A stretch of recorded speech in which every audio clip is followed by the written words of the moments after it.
Hello, everyone. So, today we will be talking about Chapter 1, the nature of strategic planning. Managers of the tourism and hospitality companies must address and have timely answers to three central questions. Unang-una, what is the company's present situation? Next, where does it need to go from here? And lastly, how should it get there? Focus muna po tayo sa question number 1. What's the company's present situation? For example, you are a new manager na assign ka sa isang location. Tingnan po natin kung ano yung situation ng company natin. Yung company po ba or yung store na napuntahan natin is a small restaurant or is it a fast food? Napunta po ba tayo sa location? Tingnan natin yung paligid. Province po ba siya? Kasi kapag province, iba yung sitwasyon. Mas gusto ng mga tao ang fresh food kasi may access sila sa fresh resources. Iba rin, medyo mahirap din po dyan yung procurement. Kung ikaw ay isang fast food chain, mahirap ang procurement dyan kasi medyo malayo yan. Lalo na kung tatawid pa ng dagat. Tapos tingnan natin yung mga tao kasi usually kapag province, kokonti ang tao dyan. Kokonti yung target market natin. Kung naman ikaw ay siguro sabihin na nating fast food tapos napunta ka sa city, ang magiging challenge sa'yo is that, oo, maraming tao, marami kang magiging target market dyan, pero mataas ang competition. Tingnan natin, ano ba yung lugar mo? Maganda ba yung access sa'yo? Hindi ka ba magkakaroon ng problema sa parking? Nasa city ka ba? Tapos sabihin na natin, ilan ba kayong magkakapareho na restaurant or sabihin na natin nagtitinda ka ng milk tea. Ilan kayo nagtitinda ng milk tea na magkakalapit? Tapos sabihin na natin na kung pipili ka ng top 10, kaya mo bang pumasok o kaya top 5? Makakapasok ka man lang ba? Now, sabihin na natin alam mo na yung situation mo. Ano yung next? Hindi pwedeng alam mo lang. Dito papasok yung tinatawag nating goal. And ang tanong, where does it need to go from here? Gusto mo ba na dumami yung tao mo? Gusto mo ba na mas lumaki yung business mo? O kaya naman, for example, gusto mong dumami yung branches mo, gusto mong mag-extend. Or maybe gusto mong mag-grow pa, tumaas yung sales mo. O kaya naman, maging international brand.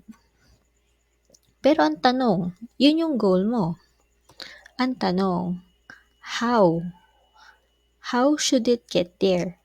Diyan po pupasok yung tinatawag nating strategy. Ano po ba ang strategy?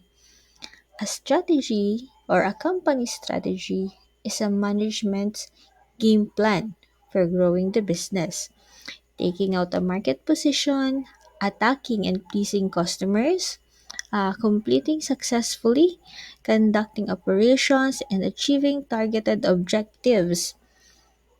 So, among all the strategic paths, kasi usually, ano po, di ba? Pag may goal tayo, marami tayong naiisip na mga strategy.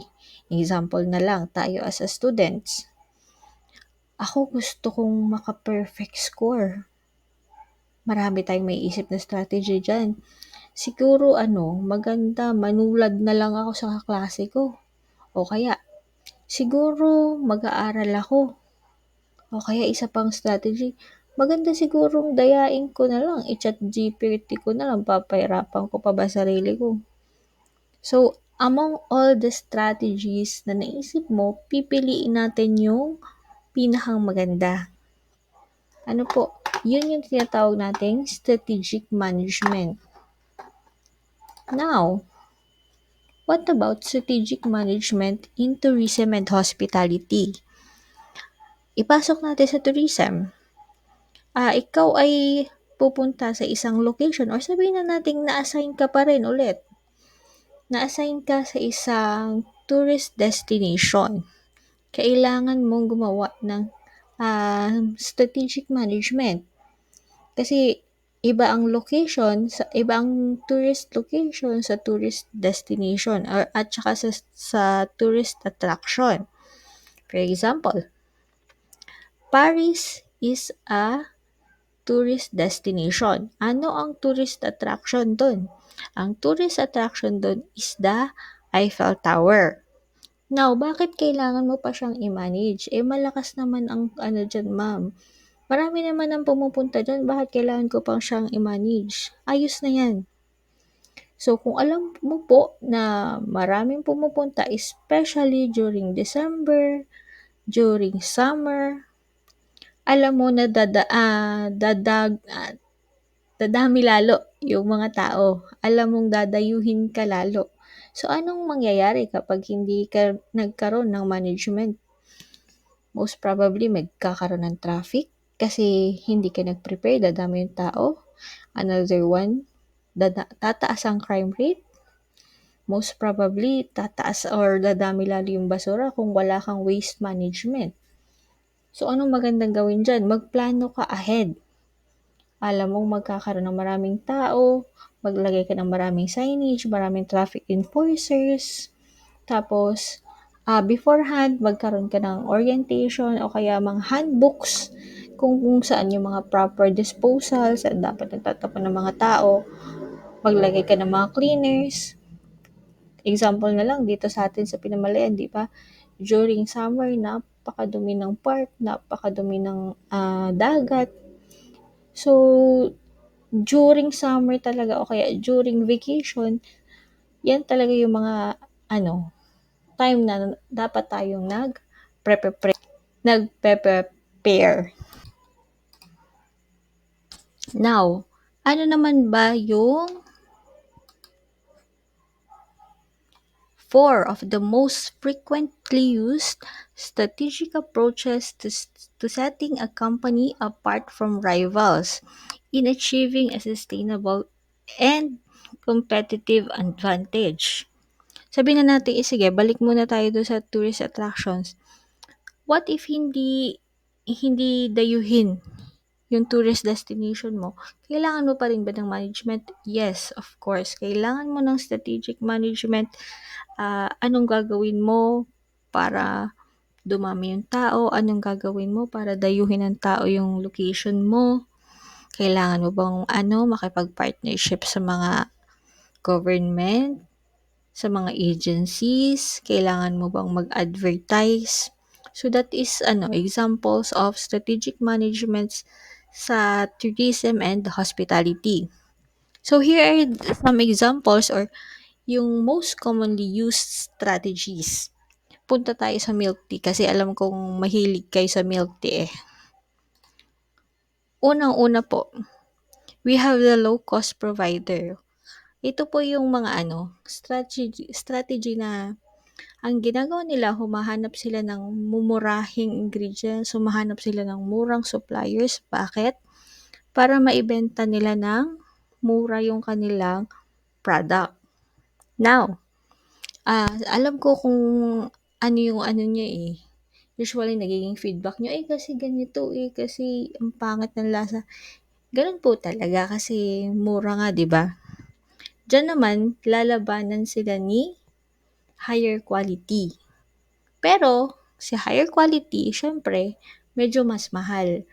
Ang thinking kasi nila, mas pipiliin ako ng tao kasi binawi ko sa sarap, binawi ko sa quality, binawi ko sa service.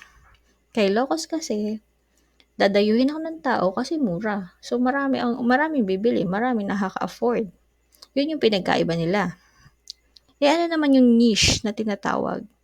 Si niche na tinatawag, yan yung lang.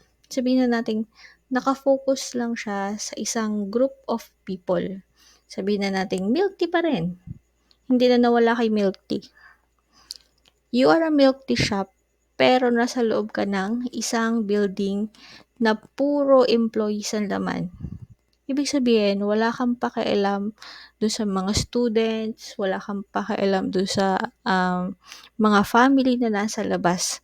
Nakafocus ka lang doon sa mga professionals and mga workers na nasa loob nung building. Yun yung niche na tinatawag. Kumbaga, nakafocus ka lang sa isang group of people. Ito namang isa. Last one. We have the approach na ginagawa nilang unique yung product nila to a point na they can't easily imitate the product. Ano, example na lang, kung alam niyo yung kape na kinakain ng musang na kailangan pang ipupo ng musang yung kape kasi nagfo-ferment siya dun sa tiyan ng musang. Now, kahit na ilang ano pa yan, ilang coffee shops pa yan, kung ikaw lang yung merong ganun, hindi nila magagaya yung product mo. So, yun naman yung mentality nila. Pupuntahan kami kasi kahit ilang coffee shop pa yan, wala sila nung kung ano yung meron kami. Next. Actually, to be continued, itutuloy po natin sa susunod na meeting. For now, mayroon akong short activity. Kindly check your activity and answer it po.